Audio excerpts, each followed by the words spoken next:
Bueno, Ascanio estaba con unos problemas técnicos, pero aquí estamos en esta nueva sesión del conversatorio que organiza Fundación Futuro con distintos premios nacionales de Chile.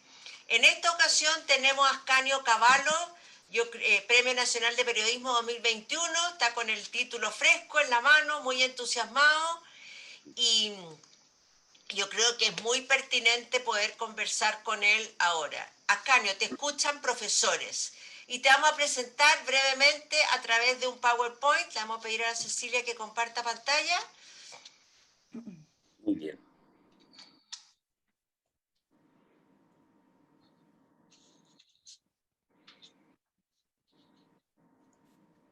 Aquí estamos. Presentamos a Ascanio Cavallo, bien hermoso, con su micrófono ahí. Él trabaja actualmente en Canal 13 y tiene una larga historia. Es periodista de tomo y lomo. Fue institutiano, estudió periodismo en la Universidad de Chile, fue director de la revista Hoy, la recordarán, vamos avanzando, que fue fundada el año 1977 y que él fue director entre el año 95 y el 98. Ahí están las portadas de la revista Hoy que nos evocan a los que somos mayores recuerdos, como decía, yo le oí entera la entrevista que dio Ascanio a Cristian Barken y él decía, el rol que jugó el periodismo en tiempo del gobierno, de la dictadura militar fue extraordinario, de activo, de convocante y de útil para construir una sociedad más justa y democrática. También Ascanio Cavallo fue director del diario La Época, para atrás, que también ustedes recordarán, ahí está ese ejemplar, ese titular, esa portada icónica. El diario La Época fue fundado el año 87 y a Ascanio le tocó cerrarla el año 98 porque él mismo decía no hubo músculo para que pudieran estos medios funcionar en un mercado cruel como lo nombraba don Patricio Elwin. Asimismo, Ascanio Cavallo es autor de 2 libros trascendentales en nuestra historia reciente, que son, aquí están, Historia oculta del régimen militar y Historia oculta de la transición.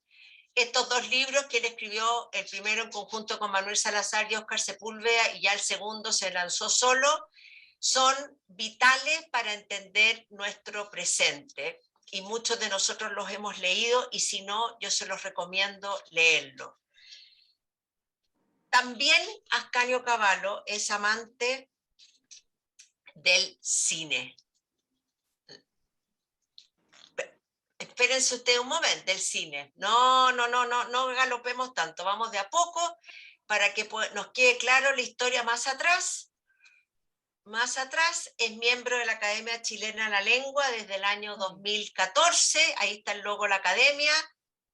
También escribió las memorias del cardenal Silva Enrique, una figura que nos convoca todavía a todos. Ascanio Cavallo escribió la historia de este talquino, hijo de una familia de 16 hermanos, que tuvo un rol tan fundamental en etapas pasadas de nuestra historia.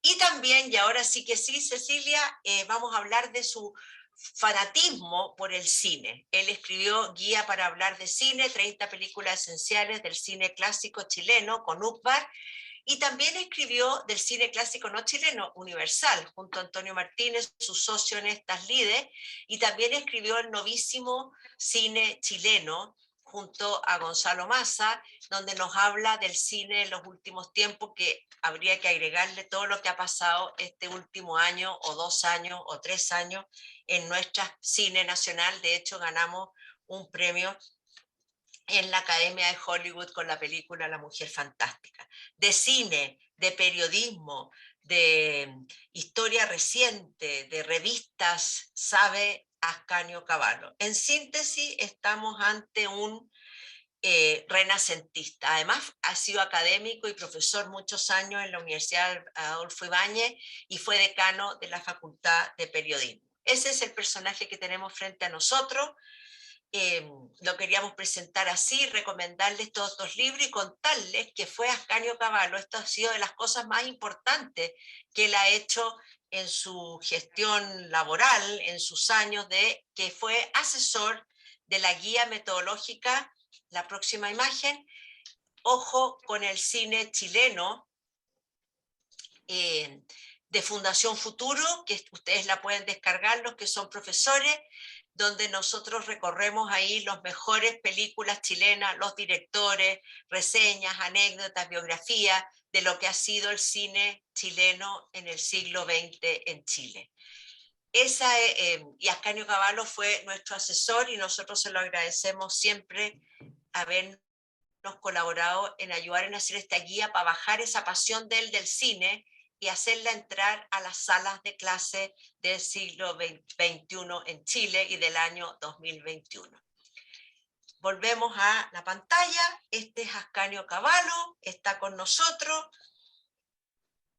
Y le vamos a empezar preguntando, disculpe, yo sé la respuesta, pero yo creo que a todo el mundo le va a interesar, ¿bajo qué pretexto, por qué, qué pasó que sus padres le pusieron Ascanio? Oye, muchas gracias primero que todo por la invitación. Segundo, por la tremenda presentación que me hiciste, que no creo que sea muy justa, pero en fin. No sé, mira, la única versión que yo tuve cuando era chico, digamos, y testimonio, es que había un libro en mi casa que se llamaba Ascanio, un libro de Rafael Sabatini, el mismo que escribió Los Tres Mosqueteros, ¿no? Mi padre era aficionado a ese autor italiano, y según él, digamos, se inspiró ahí en este nombre tan extraño. Pero por otro lado, que te ha generado, ha sido relevante en tu personalidad. Así bueno, que nombre literario, Ascanio. nombre literario. ¿Era el abuelito que se llamaba así, ni un santo que le recuerda? Nombre literario. No he encontrado casi nadie que se llame así, pero he encontrado calles que se llaman así. Hay Mira. una vía Ascanio en el centro de Roma y hay una carretera en Panamá que se llama Ascanio algo, sí. Mira pero qué busquilla. Personas no. Personas no. Pasando de esa anécdota de saber que se llama Ascanio por motivos literarios, afanes de su padre, vamos a ir al grano. Aquí nos están escuchando profesores de Chile. Este es el conversatorio número 9 que tenemos este año. Hemos estado anteriormente con Eduardo Vilches, con Julio Pinto en Historia, con la Elizabeth Lira en Humanidades, con la Miriam Singer, del Premio Nacional de Música, con Sonia Montesino, también de Humanidades. Hemos estado con Agustín Esquella, y vamos a cerrar el año, aprovecho de decirle a los profesores, el 1 de diciembre con Nolfa Ibáñez, la Premio Nacional de Educación 2021. En ese contexto, para nosotros, para los profesores, un privilegio, y para nosotros ser el nexo entre los premios nacionales Ascanio Cavallo y los profesores de Chile. No hay mucha oportunidad de dialogar franca, abierta y con altura de mira y con ojalá el menor prejuicio posible, porque este país está muy prejuicioso, por lo tanto abogamos por disminuir el prejuicio y preguntarte por qué te hiciste periodista, y nos gustaría saber si hay algún profesor que influyó en esa decisión. Nos dejaría muy contentos. La tarea de los profesores es convocar a nuestros alumnos a que ensanchen sus horizontes. No, mira, nadie influyó en esa decisión. Yo creo que la tomé porque me parecía que era una carrera que se adecuaba a mis pocos ramos en los que tenía ventajas, ¿no? Yo tenía muy buena ortografía y escribía razonablemente decente, y por lo tanto eso me parecía que me daba una cierta posición de ventaja. No estudié cine porque no había escuelas. Se había cerrado la única que existía, que era de la Universidad Católica. Bueno, y tampoco me habría atrevido, yo creo, ¿eh? Porque en generaciones como la mía todavía estaba presente la necesidad de acceder lo más rápidamente posible al mercado de trabajo. No es como ahora que los estudiantes se toman 1 año, 2 años, digamos, de sabático, ¿no? En esa época nosotros teníamos la impaciencia la necesidad y el deseo de entrar a trabajar muy rápido. Entonces, esta era una carrera que me permitía entrar rápido al mercado laboral, como efectivamente ocurrió. No estaba yo equivocado en eso, pero nadie, efectivamente, nadie me... Más bien me aconsejaron al revés algunos amigos. Me dijeron que no lo hiciera, que tomara otras cosas como derecho. Pero al final decidí yo solo. Tampoco mis padres supieron, o sea, lo supieron cuando ya estaba matriculado. No era una época en que los jóvenes le preguntáramos cosas de este tipo a los padres, ¿no? Eran, tú afirmabas tu autonomía tomando estas Decidiendo decisiones. solo. Claro, y nunca más, a la universidad nunca más iban tus padres, como ocurre muy a menudo ahora. Por suerte te dejaste llevar por tu intuición y yo creo que era más que la ortografía porque has sido un destacado periodista. ¿Qué rol, ahora que ha corrido agua bajo el puente y bastante, desde que te titulaste en la Universidad de Chile, crees tú que juega hoy el periodismo en Chile? Bueno, esa es una muy buena pregunta porque lo que ha pasado es que el periodismo profesional, o sea, nosotros somos entrenados para una disciplina que es bien compleja. Yo entiendo que la gente no la comprenda muy bien, pero es una disciplina que supone muchas decisiones personales para estar, digamos, en una posición de tratar de mirar las cosas con distancia y dedicarnos a eso todo el día y que nos paguen por eso. Eso no lo pueden hacer los aficionados, incluso los de mejor voluntad. No lo pueden hacer los grupos de estudiantes que, en fin, que se entusiasman con esto. Tienen que ser profesionales. Y lo que ha pasado fue que cuando apareció el mundo de las redes digitales, o sea, después de los años 90, empezó esta idea de que del ciudadano periodista, que era un profundo error, digamos, porque los ciudadanos no se pueden dedicar a esto, ¿no? Podrían tomar algunas cosas anecdóticas para comunicarse con los medios, como siempre ha sido, pero no se pueden dedicar a esto. Y esto es una tarea que exige dedicación, que exige eh, eh, rigor, que exige tiempo. eh, y lo que pasó fue que a través de las redes digitales se empezó a robar el contenido de los medios, ¿no? Uno encontraba el contenido de los diarios sin necesidad de comprar el diario. Entonces hubo un acto de piratería tolerado, universal, no local, universal, que demolió a los medios por dentro, los dejó sin recursos, ¿no? Agrégale a eso la pandemia de los últimos 2 años y va a tener el panorama de la tormenta perfecta, ¿no? Medios exhaustos, sin capacidad económica para sostener el tipo de equipos profesionales que se necesitan. Hay en el mundo de Internet, hay algunos medios profesionales que viven y se han acostumbrado a vivir en ese medio ambiente. Y los hay también los que no están solamente en Internet, los diarios físicos, en fin, la radio, la televisión. Y yo creo que es muy importante para el público hacer esa distinción. Sé que la mayoría no la hace, pero creo que es muy importante porque son mundos completamente diferentes. La información suelta que llega por las redes, que llega por Facebook o que llega por TikTok. Twitter, claro, no tiene la dureza que tiene la información que entregan los profesionales. Y hoy día, lamentablemente, todo eso está confundido, ¿no? El mundo de las redes es muy confuso porque está claro que ofrece una gran virtud, que es la de poder comunicarnos directamente entre nosotros. Pero esa virtud tiene este otro lado oscuro, digamos. El lado oscuro es confundir los hechos con las opiniones, la verdad con la mentira, y ha permitido a gobiernos autoritarios, populistas, digamos, ¿no? Ejercer el poder a través de la información falsa. Ya sabemos que Trump hablaba de los hechos alternativos, ¿verdad? Hay ciertos dictadores de Europa del Este que también tienen control a través de las redes. O sea, el lado oscuro es que se ha convertido en un instrumento de las tiranías. ¿Cómo podríamos los profesores, porque reconozcamos que las redes sociales son democratizadoras, son inmediatas, nos permiten estar informados, versus antes que llegaba el diario físico de papel, llegaba a Punta Arenas al día siguiente de ocurridos los hechos. Sí. ¿Cómo podemos los profesores enseñar a nuestros alumnos, más que con contenido, con qué herramientas para usar estas redes y recibir información correcta? Yo recuerdo de niña, y somos contemporáneos a Ascanio, hasta ahí ya más llegamos Sí. con la información, de que uno decía, pero si salió en la tele, por lo tanto es así.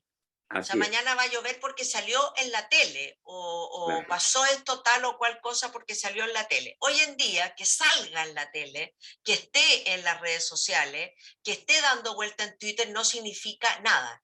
¿Cómo No. enseñar a nuestros alumnos y a nosotros mismos a enfrentar esta realidad donde hay verdad y donde hay fake news o noticias distorsionadas? eh, ¿Cómo hacerlo? Porque uno, cuando éramos, nosotros hacíamos más jóvenes en el colegio, a mí me hacían leer la prensa y me hacían Claro. comentar la prensa y nos hacían, ¿qué entendiste tú? Y cómo la prensa, uno sabe que hay medios que son de un sector, otros medios que son de otro sector. Hoy en día, eso te quería preguntar también, ¿qué pasa cuando no se firma? Porque cuando viene una columna firmada por Ascanio Cavallo, muy buena la tuya, la última, en la tercera, cuando viene firmada por alguien, tú te haces responsable. En cambio, en las redes, nadie es responsable. Me llegó, lo reenvié y me... ¿ah? Así ¿Qué es. Así hacemos en es. ese mundo como profesores? Claro. Yo creo que hay dos pasos que por lo que he visto son fundamentales. Lo digo por lo que he visto porque a mí no me tocó ejercer esto con mis hijos, pero lo he visto en gente más joven. La primera cosa es que hay que tener alguna confianza y alguna distinción entre lo que son medios profesionales y los que no son profesionales, ¿no? Cuando se trata de medios profesionales ya hay una responsabilidad segura. Hay alguien que está controlando eso, hay alguien que está editando, hay alguien que tiene una responsabilidad legal, ¿no? Y por lo tanto, eh, no tiene por misión mentir ni distorsionar los hechos, aunque a veces involuntariamente lo puede hacer, o incluso voluntariamente, pero no es esa su misión. Hecha esa distinción, lo que yo he visto entre gente joven, como te decía, es que los padres, los profesores, están permanentemente exigiéndole a los niños las fuentes. ¿De dónde sacaste eso? ¿Cuál es la fuente? ¿Cuál fuente es más creíble que otra? ¿Quién lo asegura? ¿No? Sabemos, por ejemplo, que Wikipedia ha mejorado mucho, que es algo que usan mucho los alumnos, ¿no es cierto? Ha mejorado mucho sus estándares, pero es una enciclopedia muy básica. No es evidentemente una fuente para hacer un trabajo de calidad, ni tampoco una fuente para dar por segura la información que trae, ¿no? Alguien hizo, perdón que sea autorreferente, pero alguien hizo un perfil mío en Wikipedia, y la verdad es que no me atrevo mucho a decir que es correcto, que es exacto, porque tiene varias cosas que yo le corregiría. Pero en fin, lo que quiero decir es que no hay información tan segura ahí. Yo me acuerdo, y tú te acordarás, Magdalena, también, que el equivalente que nosotros teníamos de eso eran las enciclopedias. Pero las enciclopedias eran el punto de partida de un trabajo, salvo que fueran estas, como la enciclopedia británica, que ya eran muy doctas, pero también muy inútiles para un estudiante. Todas las demás enciclopedias eran el punto de partida, o sea, tú encontrabas la palabra, el concepto, la idea, y luego de ahí seguías investigando hacia adelante, no te quedabas con eso. Yo creo que lo mismo pasa hoy día con esta fuente de tipo general, digamos, ¿no? Sé que por internet tú puedes ir llegando rápidamente a profundizar, pero eso no es lo que hacen en general los estudiantes, yo, ni siquiera los universitarios. Más bien tienden a reproducir lo que aparece en las redes. Esa es una medida. Y la otra medida que yo he visto que funciona en las universidades bastante bien es exigir las citas, ¿no? ¿De dónde salió eso? Y que eso se explicite en el trabajo. Se diga, en la fuente de esto es tal cosa. Porque la obligación de poner la fuente da un indicio de la calidad del trabajo, ¿no? Si un trabajo viene solamente con citas de Wikipedia, uno ya sabe que lo hicieron muy fácil, ¿no? Si las citas son más complejas, vi que esa medida yo estuve dirigiendo la Escuela de Periodismo de la Universidad Adolfo Ibáñez hasta el año 2014 y todavía no teníamos muchos problemas con esto.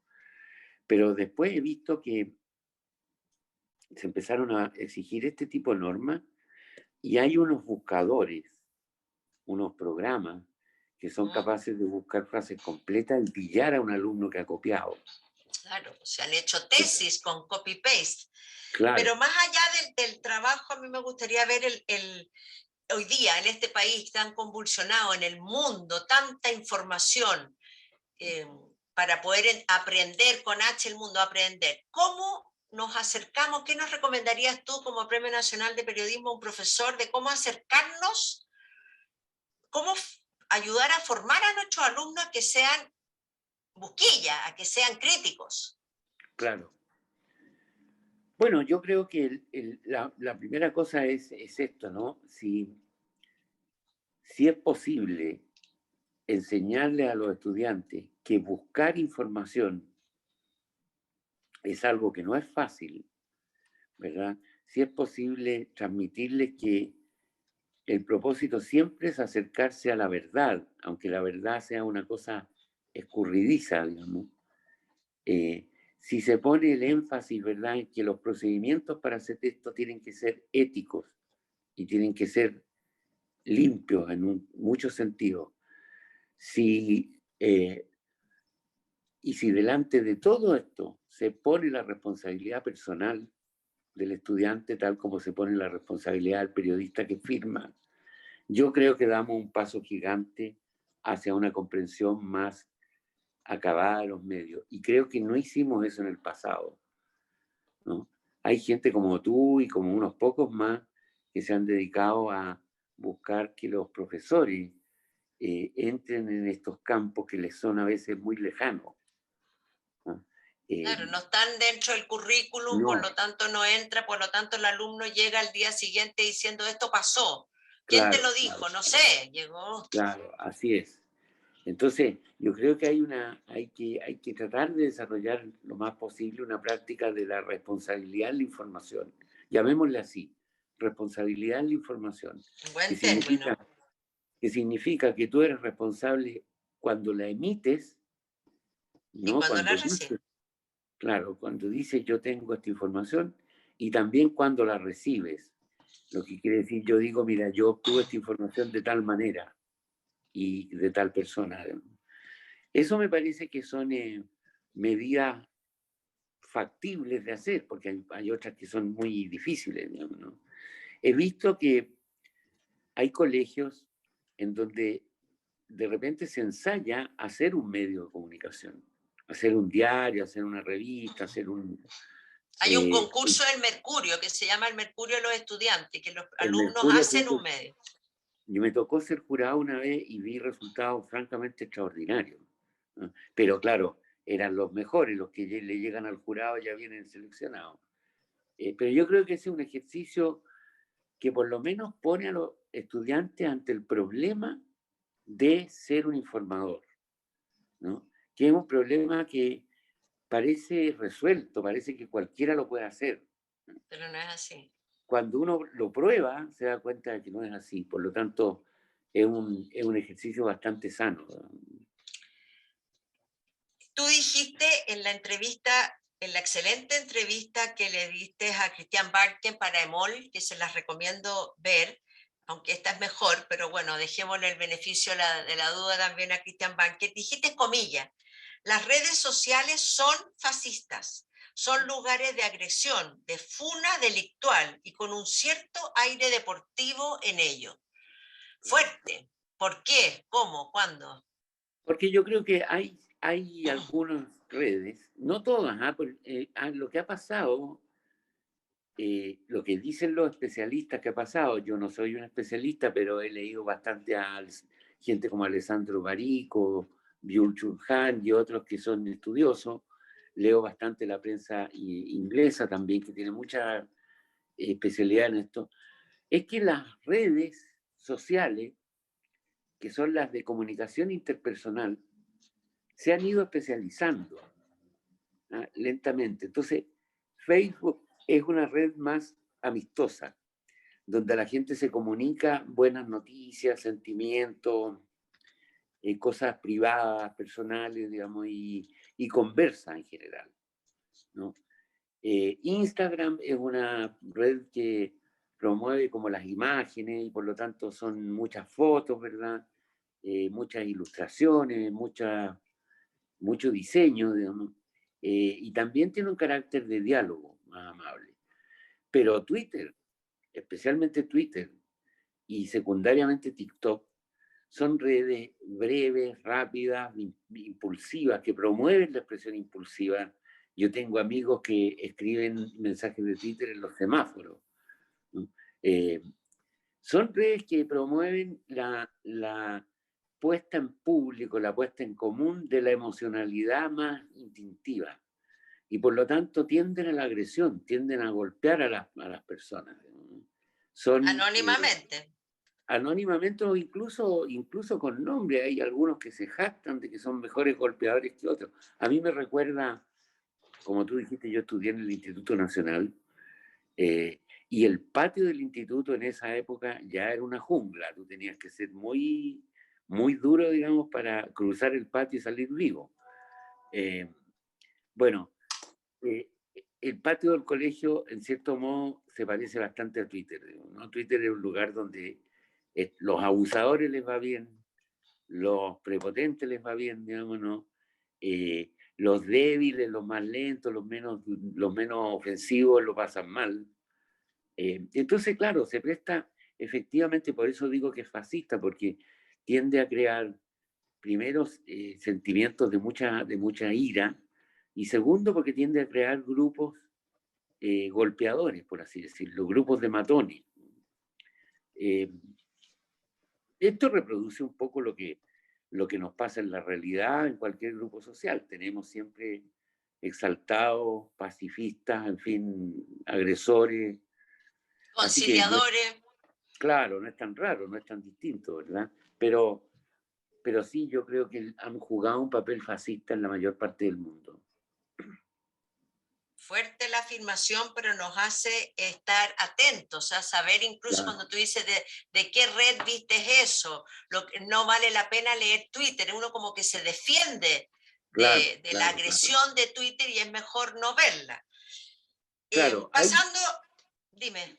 déjame decirte que hay instituciones de repente y grupos a los que les funciona bien, ¿no? Yo tengo una buena experiencia institucional con el Twitter de la Academia Chilena de la Lengua, Mm. pero es verdad que es muy difícil dedicarse a agredir a una institución así, a pesar de que igual llegan agresiones, ¿no?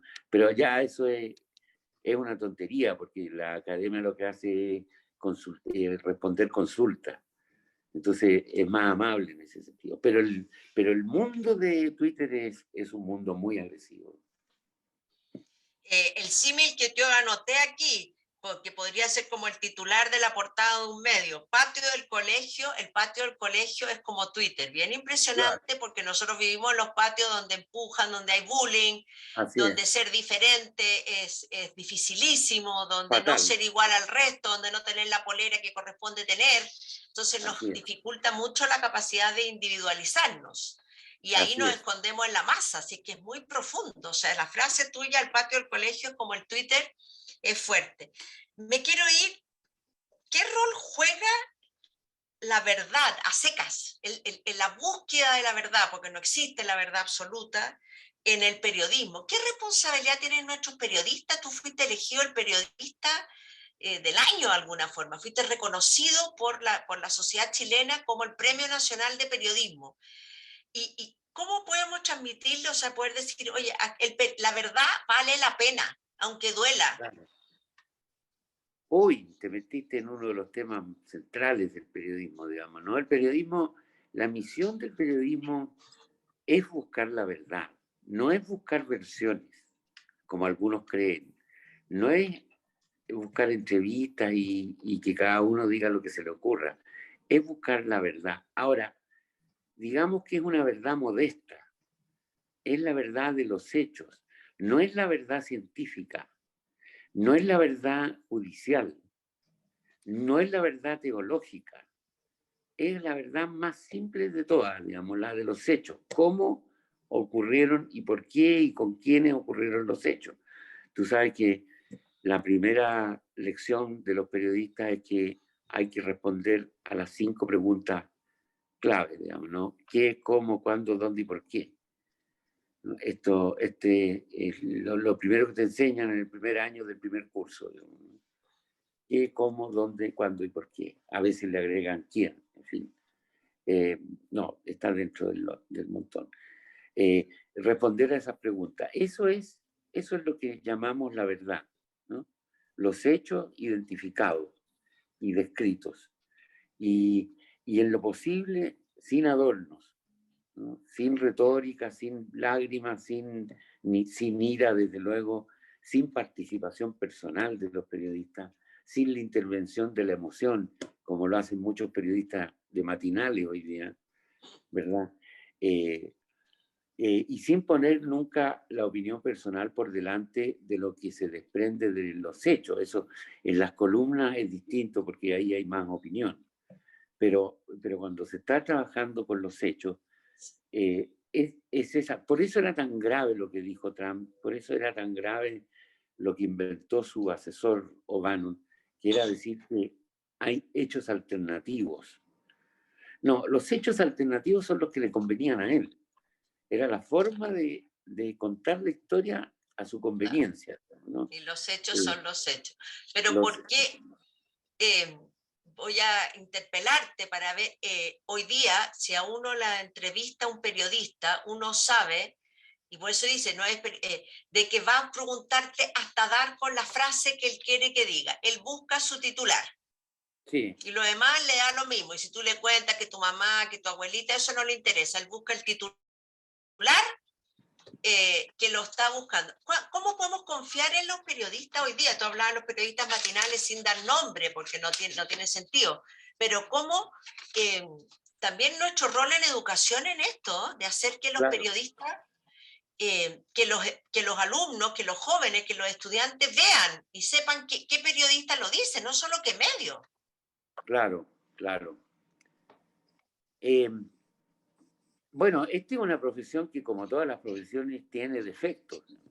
Y tiene flaquezas, flaquezas humanas a veces, ¿no? Muchos periodistas se quieren hacer famosos rápido, porque es bastante conveniente, digamos, aumentan los ingresos y todo eso. Eh, Muchos periodistas trabajan para hacerla fácil también, ¿no? Lo más fácil de todo es entrevistar a una persona y efectivamente sacarle la frase que tú quieres. Eso es lo más fácil de todo, ¿no? Y muchos desgraciadamente lo hacen. Pero la verdad es que eso no está en la esfera de búsqueda del periodismo. Lo que está en la esfera, como te decía, es las búsquedas de lo cierto, de la verdad, ¿no? Y esta es una discusión que tiene hoy día nivel mundial. Muchos opinan que la verdad es un objetivo inútil y que no tiene valor social. Recién en España, hace un mes, acaba de salir un libro que se llama La Verdad, de un gran periodista español, Arcadi Espada, eh, que a lo que se ha dedicado en los últimos años de su carrera es a denunciar él mismo las manipulaciones de los periódicos y de la prensa española, ¿no? Él mismo ha dicho, tenemos estos defectos, tenemos estos problemas, hay que corregirlos, hay que elevar el estándar. Naturalmente hay muchos que lo odian, pero él ha planteado una discusión Imagínate el título del libro, o sea, es justo lo que tú dijiste, ¿verdad? La verdad, no tiene ni subtítulo, la verdad. Y lo que quiere decir él es que hay que defender el espíritu de decir la verdad, ¿no? Este es un oficio que necesita libertad, necesita defenderse con la libertad de expresión. Pero si en nombre de esa libertad de expresión se va a cometer mentiras, no merece ser una libertad.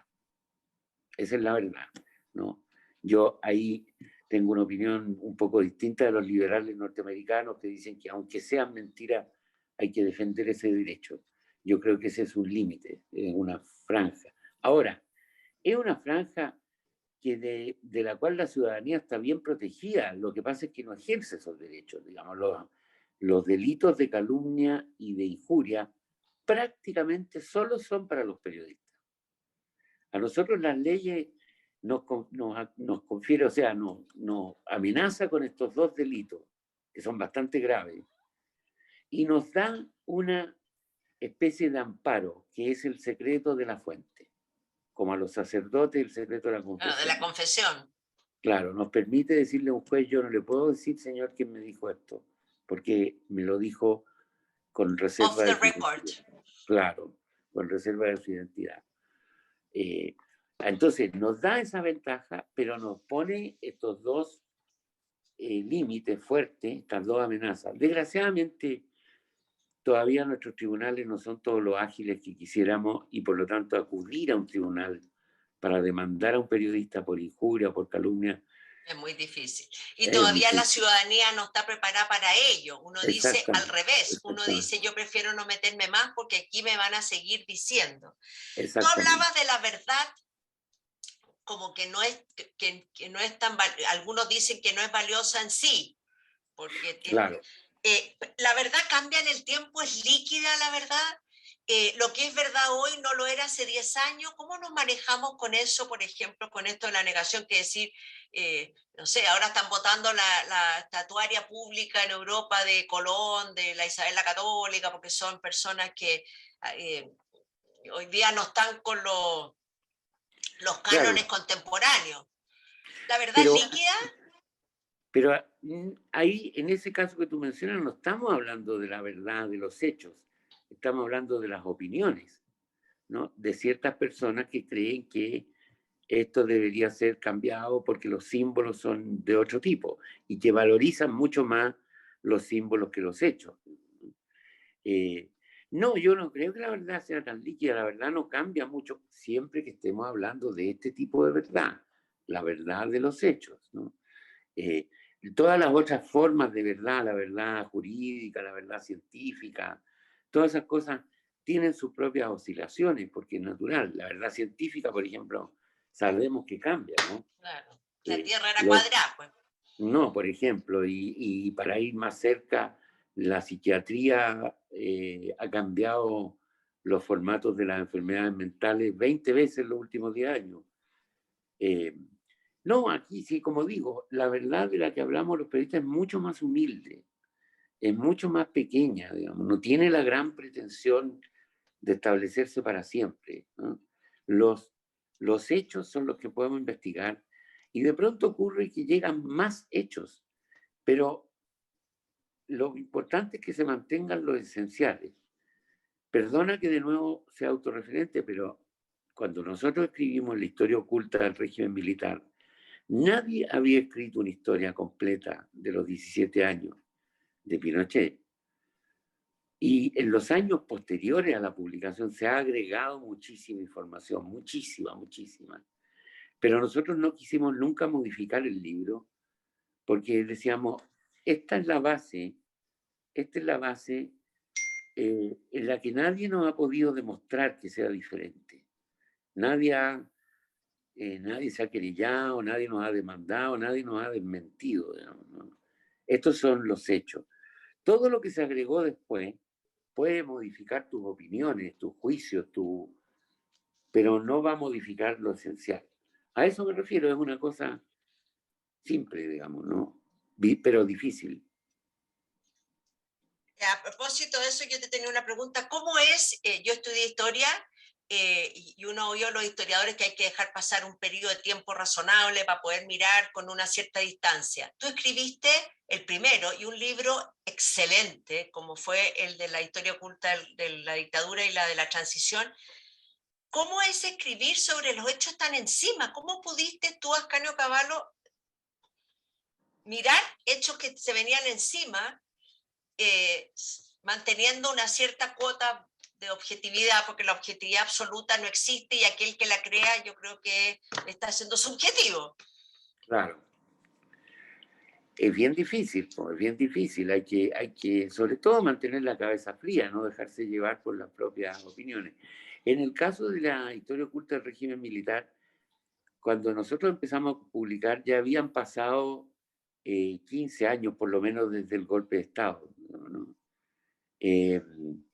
Así que ahí no estábamos tan cerca. El capítulo realmente difícil era el último, si no me equivoco, el 53, que hablaba del plebiscito que había ocurrido un mes antes, ¿no?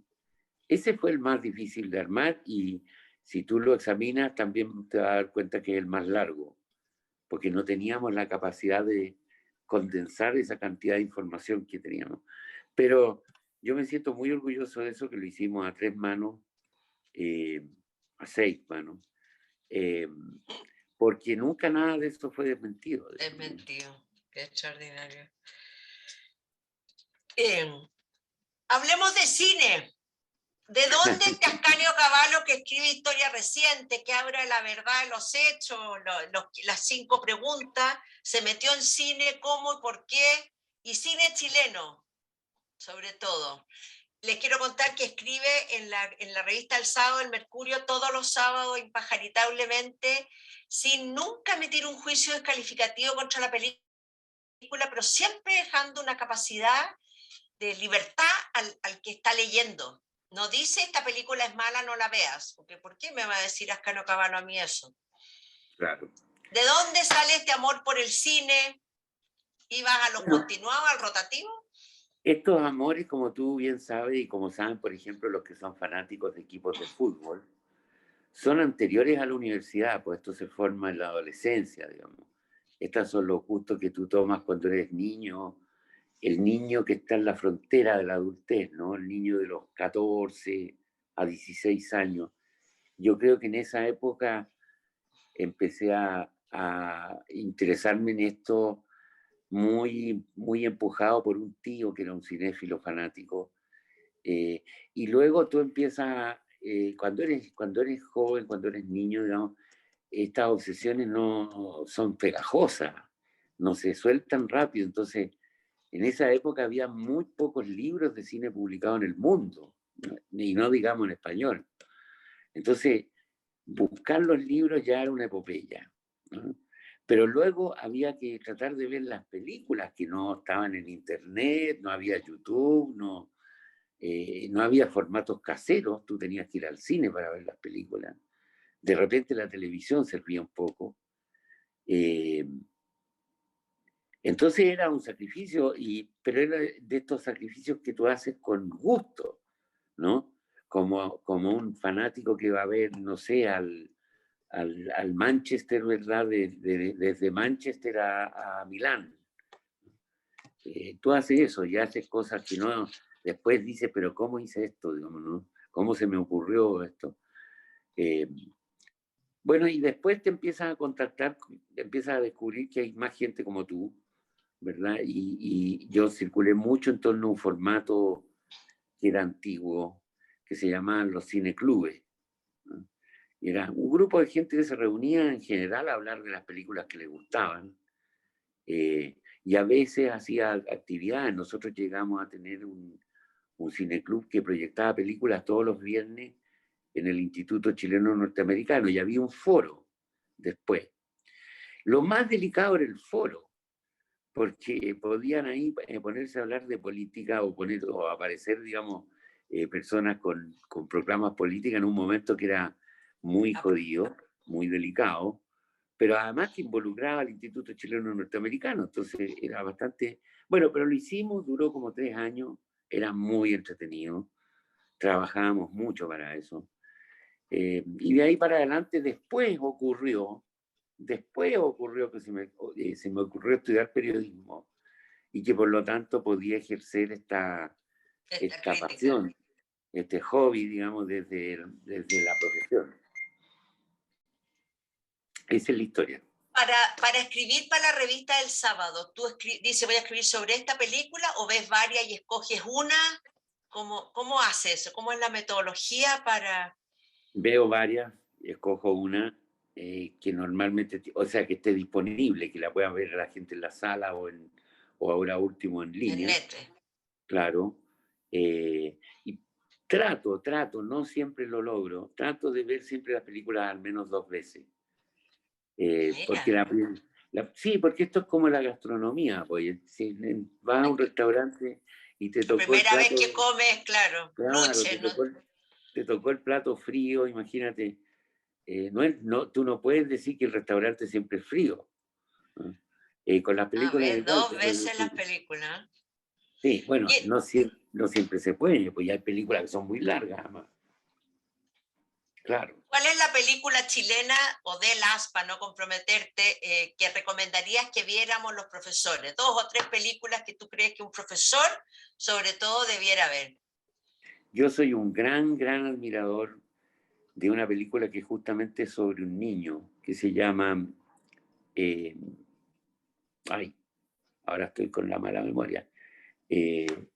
Largo Viaje. ¿No? De Caulen.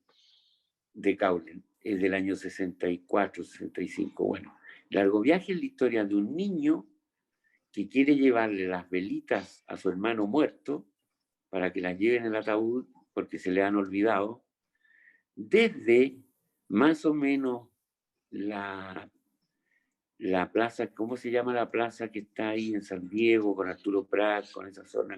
Diego Santa Almagro. Isabel, la Plaza Almagro. Desde la Plaza Almagro hasta el Cementerio General, que es un recorrido que uno diría cortito, ¿no?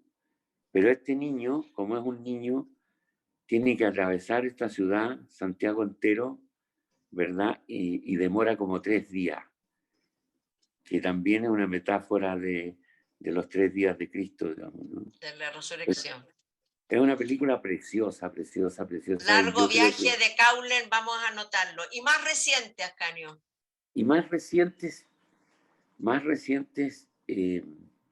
yo creo que hay que ver, oye, el cine de Raúl Ruiz. Raúl Ruiz, la verdad es que es nuestro Neruda. No hay premio Nobel en el cine, pero si lo hubiera, sin duda lo habría ganado, digamos.